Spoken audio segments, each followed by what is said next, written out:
My most successful online courses, we've sold them before we created the content. Now, I created the idea and outline and the headline and what you're going to get and what it's going to do for you, and I've created a sales page. But I didn't go and spend $20,000 or $50,000 on recording professional videos to go into an online membership area and then have no one want to buy it. Hello, hello, hello. Welcome to another knowledge bomb episode of Lead to Greatness, where we believe in helping others reach their greatest potential and together change the world. Today on Lead to Greatness, we have Dr. Aaron LeBauer. If this is your first time joining us, go ahead and subscribe. Hit that like and notification button so you won't miss any episodes. Dr. Aaron is a certified massage therapist. He started his practice so he can treat patients as unique individuals without the influence of insurance reimbursement. He has inspired thousands of others to do the same. Dr. Aaron is on a mission to save 100 million people from unnecessary surgeries by helping other compassionate therapists succeed in business and learn how to market directly to patients. He has helped thousands of entrepreneurs scale their time, income, and impact within their industry.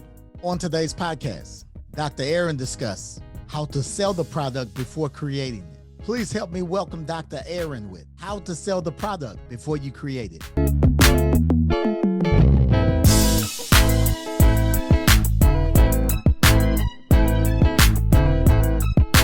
This is Cedric Francis, and you're listening to Lead to Greatness. The easy marketing to understand is what, say, Coca-Cola or Merck and Pfizer do. They just do this brand awareness marketing where they just put their name, a logo, and billboard or message in your face. They don't. Sometimes the best ones, like Apple, don't even talk about the product. They just show you how you'll feel. That's insane. Right? But we don't have that much money to do that. Right? Yeah. The business is small. I have micro businesses. The direct response marketing is creating a marketing message that elicits a direct response from your perfect customer. Your non-perfect customer won't respond to it. Your perfect customer will go, aha, he's talking about me. He's talking right to me. I need to pick up the phone. I need to go to that address. I need to click on the link. I need to do what it says and take action. And that's direct response marketing. And I'm glad you brought that up. A lot of first time and startup entrepreneurs, we get into the thing and we're marketing and we don't even know who we're marketing to. Right. What advice can you give to an individual they have their product, but they don't even know their audience? What would you say to that individual? Yeah, I think the number one mistake I've seen entrepreneurs make, and this happens specifically with physical therapists, because we know what's wrong with you, but people don't know what's wrong with them, and they don't have a desire to want to know what's wrong with them.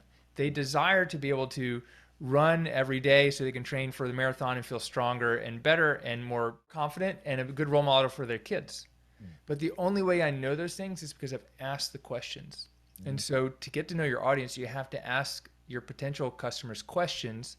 And when we ask them questions like, have you ever considered doing blank? Would you like to, learn more about blank? And if they say no, well, then, they don't want to learn that, because you might think you have the solution, but your client might need the solution, but they might not want it. And they might not know that they want it. So we have to find the words that they use to describe their problem and describe the outcome that they want.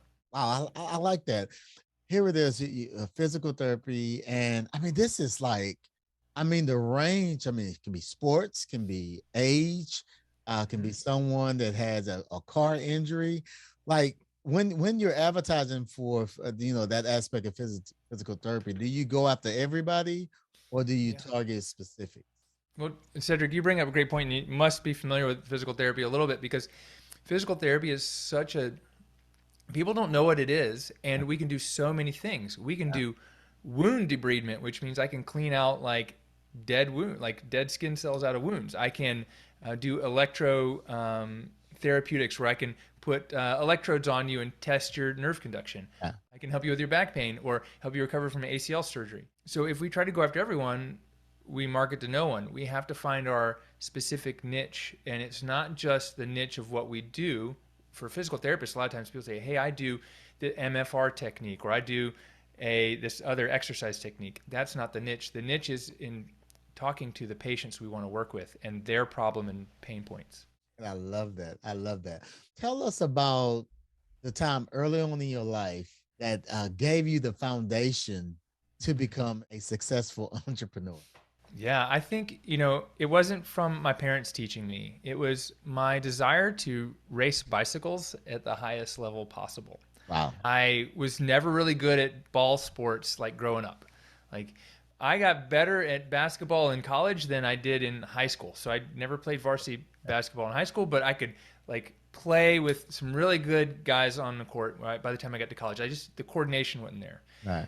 But I found, and soccer as well, but I found cycling, and it was something that I could do. It's a very different, it's a cardiovascular sport. It's heart and lungs, and your determination and your willingness to suffer through pain. Yeah. I wanted to be a pro. Well, as a category 4, so there's 5, 4, 3, 2, 1 pro. I thought, maybe one day, maybe I'll make it to 3. I got into the category 3s, and I was like, you know what, let me just try this thing and going. And I made it into category 2, and I realized I need a coach. Wow. So I need a coach to get better. So I got a coach. He got me into the category 1s. I never became a pro because of my age and politics, and I wasn't that good. I was good enough to race in Europe and for a summer and all over the United States.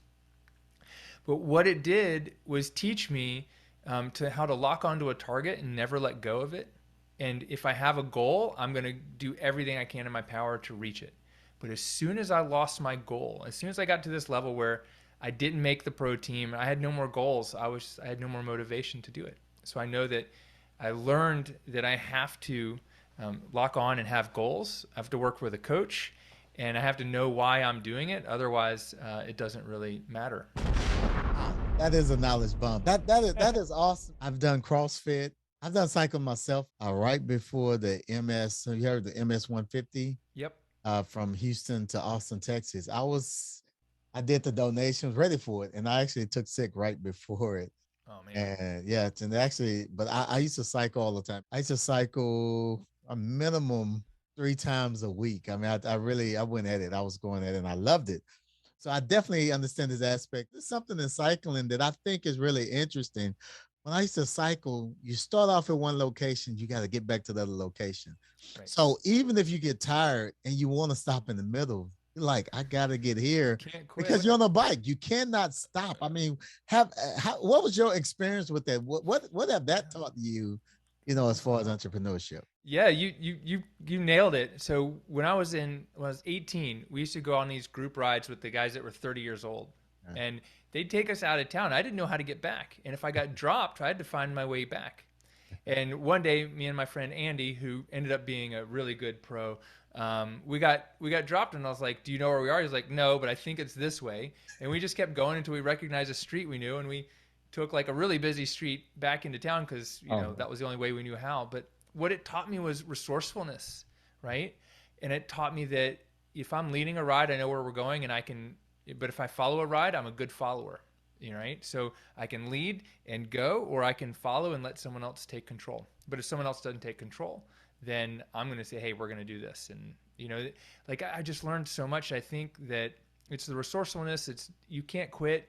You get out in the middle of nowhere and you got to get back, especially more than 10 years ago when you didn't take a cell phone with you. You couldn't like call your wife and be like, hey, come pick me up. Right. And you wouldn't call your buddies and be like, yo, come pick me up. They're like, what happened to you? You can't ride back in. And I think it's those lessons that keep me going, because being an entrepreneur is not easy, especially in the last 20 months. Oh, absolutely. It's interesting. It shifted things because our clients want different things, right? Especially I've got a coaching business and a physical therapy business. And they've kind of bounced back and forth like at opposite times of each other. But really what it's done is it's helped us streamline things. We've put more things online. Everyone's using Zoom now. It's also forced us to rethink like what do people want and what does our avatar want? And because of the downtime, I've been able to create so many more online products, lead magnets, value-added courses, and things like that for both of my businesses. What I really learned is that the people that know their purpose and know why this is important stick through it and figure out a way to get through COVID. with their businesses, and the people that probably didn't have as much motivation were on the verge of quitting anyways. It was, I wouldn't say it was easy, but it was much easier for them to stop and say, hey, COVID's here, we got to stop the business. And people on the other side of it now, who are still in business, are like, there's nothing that can stop them. Wow. Yeah. So for our clinic, it was one of those things where we couldn't see people in person, and we had to move them all online to do video visits. And we took a bunch of videos I had already made and put on YouTube that have over 1 million views each, all together, not each, hundreds of thousands each. And we put them into an online course and resource, and we're able to generate hundreds of new leads with this. My coaching business was pretty much all online. I had a 2-day in-person event scheduled for Charlotte, North Carolina, March 20th, 21st in 2020. And 10 days before that was when North Carolina shut down, and we had to switch it immediately to like a virtual event. But I've been doing webinars for years. So I wouldn't say it was easy, but I had all the resources and know-how and everything available to make that happen. And, we did it again last year and had even more people attend because they didn't have to travel across country to be there. Man, that's really good. Let's talk about that. Yeah, because here it is. It's kind of like before COVID. I mean, everything was kind of like in person, but people are finding out that the online resources is actually more convenient. I mean, of course you can't network and things like that. I mean, but you still, it's convenient. It's cheaper. You don't have to get the flight. You don't have to the hotels and all this expense that goes into it. What's required before launching any type of online course? What's all the things that goes into that? Yeah, I think the number one thing, and this kind of goes back to your question before, you said, what should someone look at before they really dive into their business? Well, I really want you to sell your product before you create it. My most successful online courses, we've sold them before we created the content. Now, I created the idea and outline and the headline and what you're going to get and what it's going to do for you, and I've created a sales page. But I didn't go and spend $20,000 or $50,000 on recording professional videos to go into an online membership area and then have no one want to buy it, which I've worked with people who've done exactly that. They didn't really know. They thought, well, I need to go create the thing and then sell it. What we want to do is find out, do people want it and what do they want? And so I think the number one thing before we even get into like, how do you create a course or what should you put in there? We need to find out, do people actually want it and will they put their money down for it? For example, what I would look like is, I'm thinking about creating a small group program, a 5-week program to help physical therapists make more money online in 30 days. Would you be interested in it? So I create a little interest post, and then I can say, okay, people resonate with this kind of message. Hey, would you be interested in, drop a comment below if you'd be interested in joining us for a 5-week program to help you make an extra $10,000 this month. So you're basically looking for the response. So you kind of put it out there to see if it's something somebody wants. So basically you're basing on the feedback and the response that you're getting from this particular product. Right. So I'm looking for 5 people who, so my avatar, passionate physical therapists or established business owners or people in Greensboro with back pain who want X result, to be able to go to CrossFit 5 days a week pain-free, or to be able to make more money in 30 days. Okay, great. So would you be interested? Yes or no? Just comment below. Okay, great. I know there's 20 people interested. Okay, cool. Now I can go and say, here's the headline for my page, and I don't even have to build a sales page. Here's the headline. It's a 5-week program to help these people blank get this result. Here's what you get. And then I would stack out, what are the results? You're going to learn how to make money on demand. You're going to learn how to leverage online information products and courses to help massive amount of people while filling your bank account. You're going to learn the exact steps you need to build an online program that does these things and X, Y. So I'll put out 5 benefits, and then I can even email that to people and say, hey, does this sound interesting to you? And they go, yeah. And I might email it to the people who respond to that post. You've got the people that are interested, and I'm going to send them a message, say, here's what we're doing next week. We're doing this program with the headline that they just agreed to and the 3 to 5 things that they're going to get out of it. Are you interested? And they go, yeah, great. The easiest thing to do is send them a PayPal link, or Venmo link, and say, hey, cool, it's $197. You can go here to register. I mean, it's as simple as that. And if I can get 6, maybe 10 people to do it, I know I feel like 6 is a critical number for the level of business that I'm at. I mean, it's not like I don't need thousands of people to say yes. You know, we've made millions of dollars, and I know that 6 people who want a program, I can roll it out to them, because if 6 people want it, 12 people are going to want it. And if 12 people want it, I can get 24 people, and then so on. When you get those 6 people, is this where you beginning to ask them more questions to see who exactly they are to create that avatar?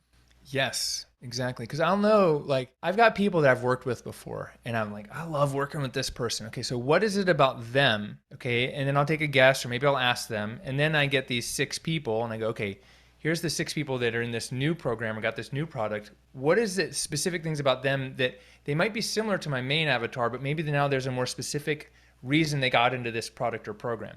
And I want to know what those reasons are, what those words are. I'll ask them. A lot of the courses or larger products, if we're doing something for $1,000, $2,000 or more, we'll do it on a phone call. And especially early on, I've sold courses online and on webinars for $2,000, $2,500, but a lot of times we'll start with phone calls so that we can learn what their pain points are, what their struggles are, hopes, dreams, and desires. And we can start using those exact words in our marketing message on our sales pages. It's about taking these little steps and almost working backwards. Everyone thinks I got to create the thing first. I don't need to create the thing. I need to find out, are there people that want the thing? Because it might help me, and maybe I want it. I need to find the other people that want it too. Wow. I love this. Before you realize, okay, this is the way you do business. You find the problem and create the solution once you find what the problem is. How long did it take you to get there? And what was entrepreneurial life like before you got there? Yeah. So I think that took a good 15 years to figure out, maybe more. You know, so I started in 99. In, was it 2018? I launched a new marketing course because everyone was like, Aaron, we want more new patients. I was like, great, I'll teach you my marketing course. I'll teach you this. I did it, and I had I think out of 25 we sold, we had 5 refund requests. You know, it's just like, what's up with you guys? It was really hard. It was like too much information. It was hard. But what they didn't just want new patients. They had a sales problem, etc. But I didn't sell that course before I created it. I had created a lot of the content already, teaching master classes to my private coaching clients, my mastermind group. And we kind of put it together, and we built out a sales page and did all the work and spent 6 months trying to sell this thing. And it wouldn't sell. I went back to selling the thing that had been working. And then actually during COVID, everyone's at home. No one can go to work. People want to make money online. It's when I launched a program called the Income Impact Academy.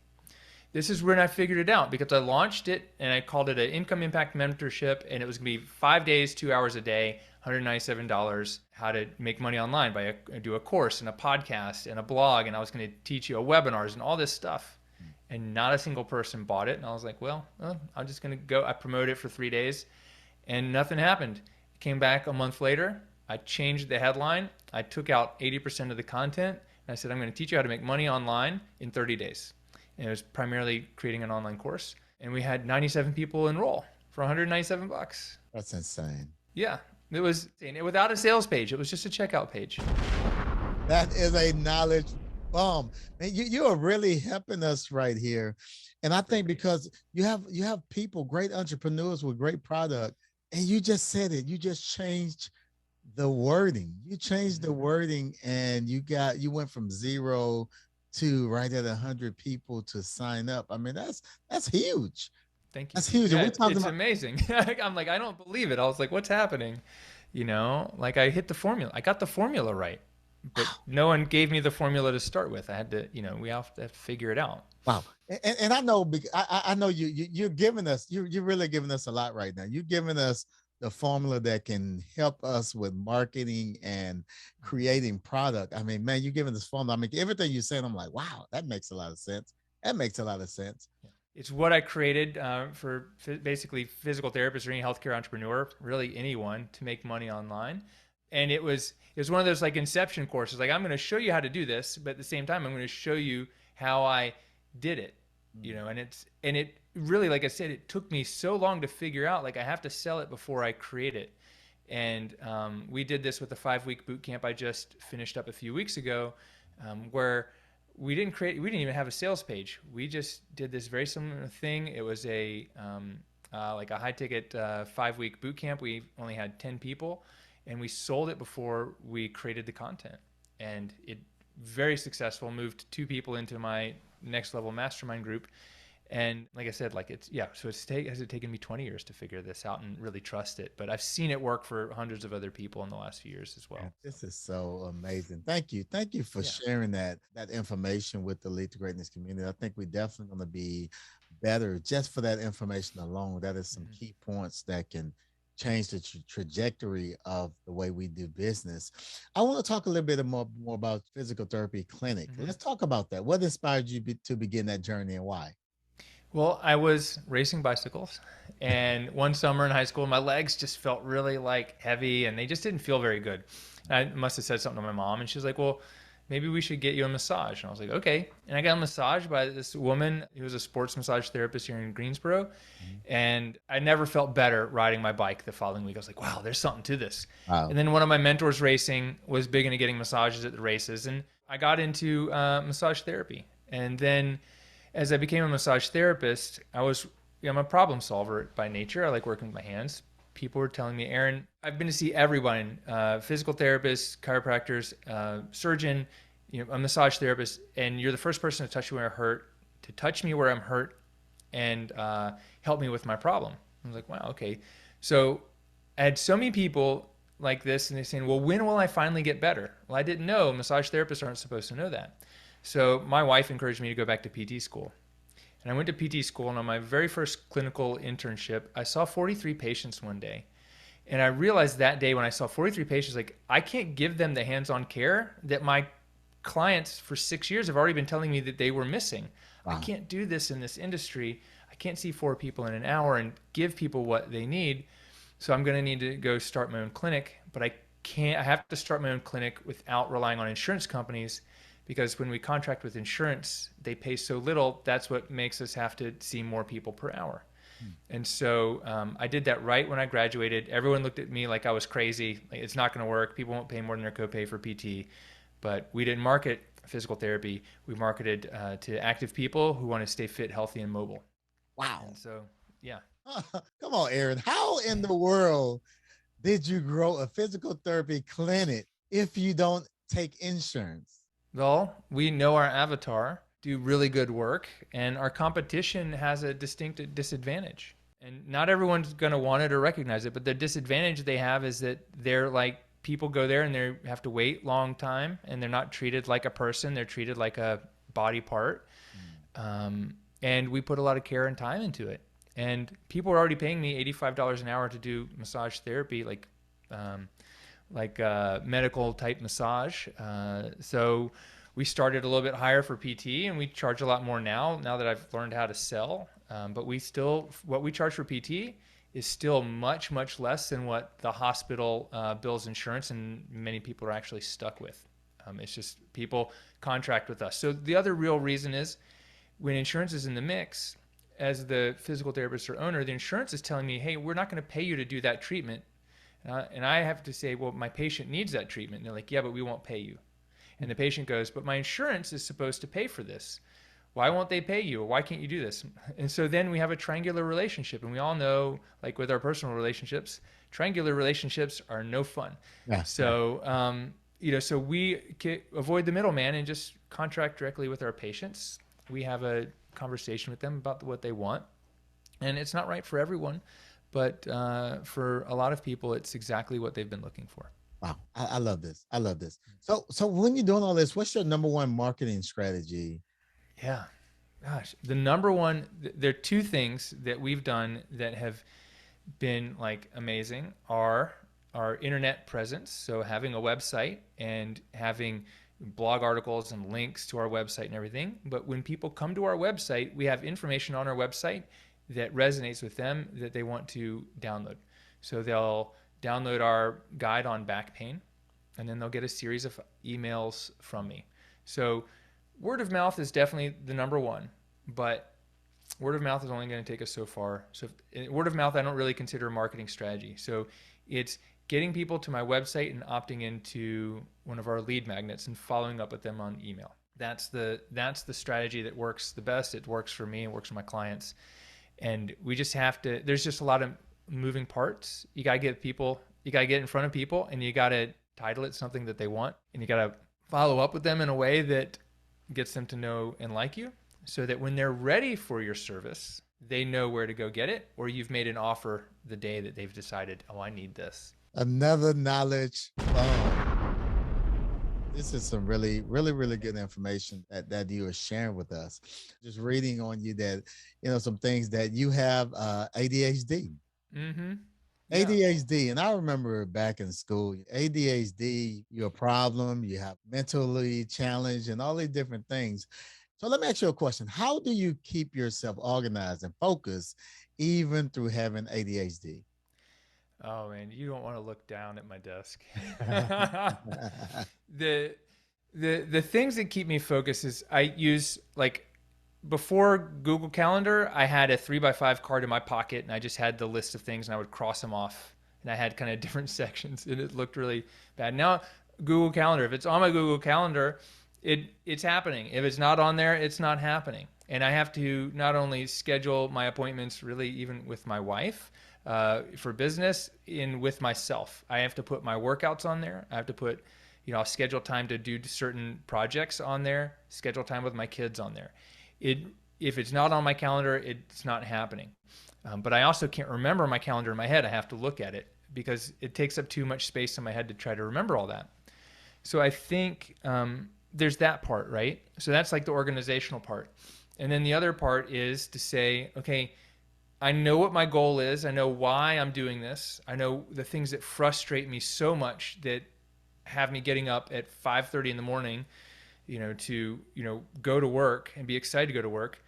Okay, I have to just mentally focus and know why I need to do it. So I'm motivated, versus reading the book, like the history book, and I don't know why, I don't really care. I just need to pass the class and I'll fall asleep, right? But if it's a book that I'm excited about, like I can get into it.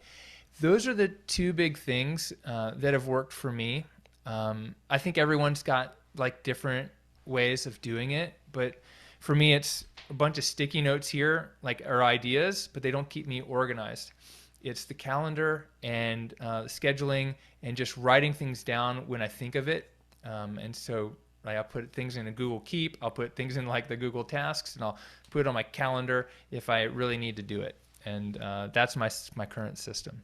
When you put everything in the different locations, how do you consolidate it, or how do you know to go back to it? Oh man, I have no idea.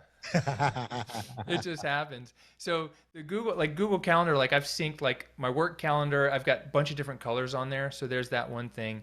But there is, if someone who didn't have ADD came in to look at this, they'd be like, Aaron, what are you doing? There's stuff everywhere. But I just have an idea about the easiest place for me to outline a blog post or a video is on Google Keep. The easiest place for me to build a to-do list is in the Google Tasks, which is right next to the calendar. And it's a little app on my phone. The easiest place for me to schedule time to do something is in the calendar. And if I get I'm really bad at text messages because I can't mark them as unread, but an email, I can scan my emails and go, okay, I have to come back to this one. I'll mark it as unread and even put a label on it. That's the way I keep myself organized. It's a lot of things I do that I can't figure out. And you just answer a lot of questions even for me, because I do. I have ADHD as well. I remember when I was in elementary school, the principal at the school wanted my parents to put me on medication, but my parents never did. And I'm really thankful for that as well. But I love it. I love ADHD. I love having it because my mind is always going, just the creativity that just really comes out, and it comes out quick. For somebody else, my wife, she don't have the ADHD, and I realized I can come up with things like instantaneously. And something that would take her about 30 minutes, I can do it in like 3. I can't study in like quiet rooms. I have to go to like Starbucks or something I have my headphones on, but everything going on around me, and I like focus. Mhm. And you just said something I thought about. I'm like, wow, because most people, I have a problem with the text message thing, right? Mhm. I have a problem, checking text message, but I do it. I didn't even realize you just really told me why I do it. Sometimes I don't click on it because you can't unclick Yeah. it. But Right. if I look at it right then and there, I will forget it, and I want to answer the message.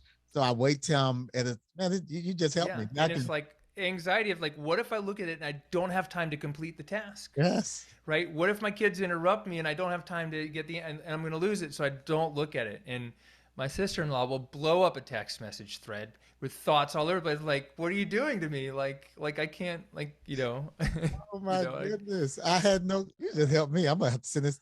Definitely have to send it to I my know, wife. Be like, babe, he I know. explained it.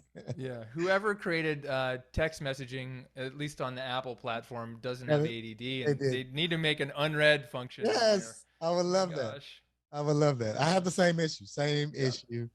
and my family, people on the team, Yeah. they all know. They know I Yeah. may not get to a text message till. I mean, sometimes it's like 12 hours that went by because I'm Yeah. moving around. I can't just check it. Man, that's awesome. Yeah. That's awesome. Yeah, man.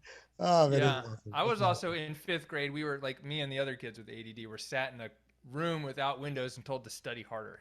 I'm like, Yes. well, this is gonna work. It don't make sense. It don't make sense, man. Man, this is crazy. Cool, cool, cool, cool. Oh man. All right.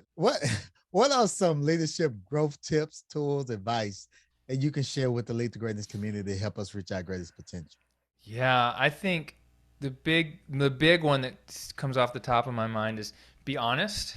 Like be honest with yourself, be honest with your team, your staff, and your family. Like, and I think the biggest thing I've seen people is whether they're not being honest with me, a lot of times I think they're not being honest with themselves about, their own expectations or how hard business is or whether they actually want to do it or not. So then there's that one thing, like we have to have conversations with our staff that are open and honest. Because if we're not being honest, we're going to be micromanagers, Hmm. right? I have to be honest with myself and say, hey, Aaron's not the best person at doing this, so I have to let someone else do it, even if they don't do it the way I want to do it, because it's not my job. I have to be honest with them if we have to have a heart-to-heart or a conversation about like lack of performance, or even, hiring. Like I'm like, hey, I need you to know, like my brain goes in 20 different directions at the same time. You just got to let me know when there's a problem, because I don't know there's a problem, I can't solve it. People have different communication styles, and something like you just got to let me know there's a problem. I can help you solve it, but I'd prefer you to bring me two or three solutions. I think those are the pieces. Like if we're talking about leading my team, it's encouraging them to take action and ask for forgiveness later. And then if there's a problem, they come to me with a couple solutions rather than just asking me to solve it. Knowledge bombs. Wow. If someone wants to connect with you and what you're doing, where should they go? Yeah, the best place is find me on Instagram at Aaron LeBauer. You can also find my website, aaronlebauer.com. But Instagram's the best place to connect. That's where we're most active. And from there, you can get to all my other resources, free guides, lead magnets, etc. Awesome, awesome, awesome. Phenomenal interview. On behalf of the Lead to Greatness community, I want to thank you so very much for taking time out of your busy schedule and adding value to us all. Yeah, thank you, Cedric. Thanks for having me. And it's just been an honor being here, and I appreciate the compliments today. And don't forget to subscribe to Lead to Greatness if this is your first time. And if this podcast was helpful to you, leave a big thumbs up. And also, I want you to check out our Marriage Coach podcast, the podcast with my wife and I.